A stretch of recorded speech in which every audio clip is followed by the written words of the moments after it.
Now, on the next page is our cash-on-cash returns.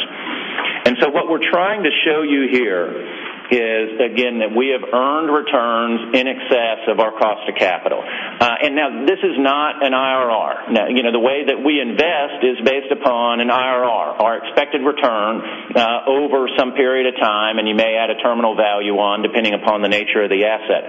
Trouble with IRRs is they're based upon projections. What we're trying to show you is what we've actually done.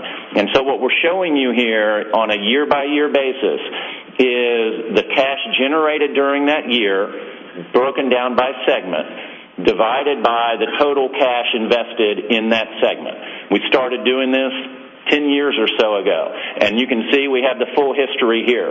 When you start to look at this over time, and especially with stable assets like pipelines and terminals, you can get pretty comfortable that the IRRs we ultimately will realize will be in excess of our cost of capital. So again, unlevered in the top part of the chart, broken down by segment, and so we'll walk through those results. You can see natural gas pipelines right about 12% in 2012, consistent with where it's been historically. One other thing to note, and I'll point this out as we go through, is that expansion CapEx, and especially increasing amounts of expansion CapEx, tends to reduce this number a little bit because the capital is outstanding, meaning it's in the denominator, but we may not yet have a full year of cash flows in the numerator related to those investments. And so again, especially as your expansion CapEx is growing year to year, then that tends to have a little bit of a negative impact on these numbers. And again, I'm going to point out where that happened, and if you flip back to the prior slide, you'll be able to see that our expansion CapEx has been growing year over year. And those of you who have been following us for many years know that as well. But another thing to point out, the objective here is not to grow this number. The objective is to invest at returns that are in excess of our cost of capital. And of course, I'm going to talk about cost of capital on the next page. But these numbers are all well in excess of our cost of capital. So again, natural gas pipelines, a nice return, clearly has the impact of the drop-downs in there, and then also a full-year impact of the Eagle Ford JV, which is helping out the return there. Products pipelines, again, right about 12%. Now, it is being impacted by a number of major expansion projects that are either ongoing and haven't yet kicked in or kicked in and just had a partial year in 12. And those include the crude and condensate line, the Parkway pipeline, and the tanks that we're building at our Carson facility in Southern California. Now, it's also been a little bit negatively impacted by returns at Pacific and CalNev. CalNev is down a little bit because of competition from another pipeline. Pacific is down because its rates have been reduced, and we've had some rate case reparation payments. On the terminal side, very attractive returns, 13.5%. But again, a lot of expansion projects going on here as well.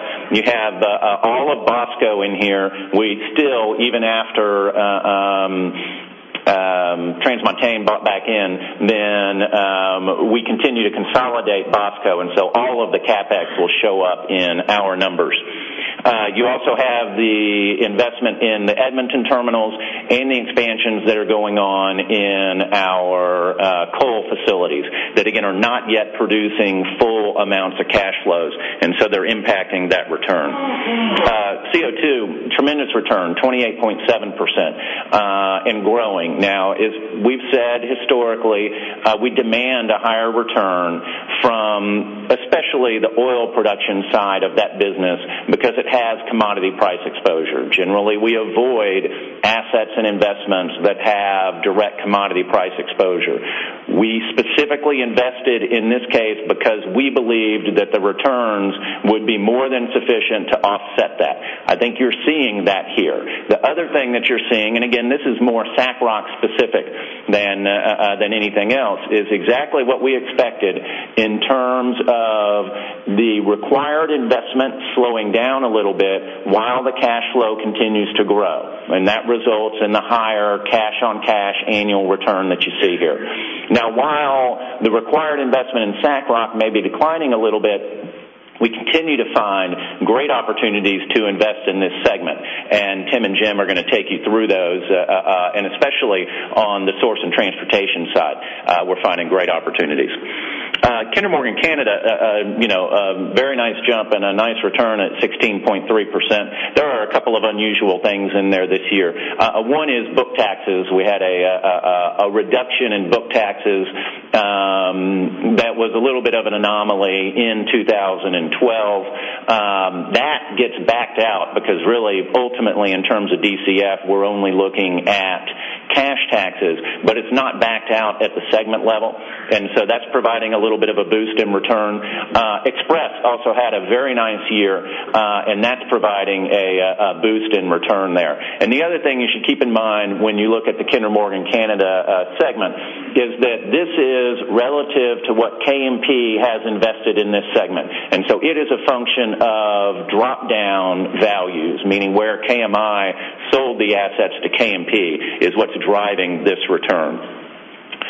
So that takes you to a total unlevered return from all of the KMP assets, all of the KMP investments, again, totaling about $30 billion through the end of 2012 of 13.6%. Again, very attractive return. When you look at that on a levered basis, you can see a return on equity of about 24%. So, does that exceed our cost of capital?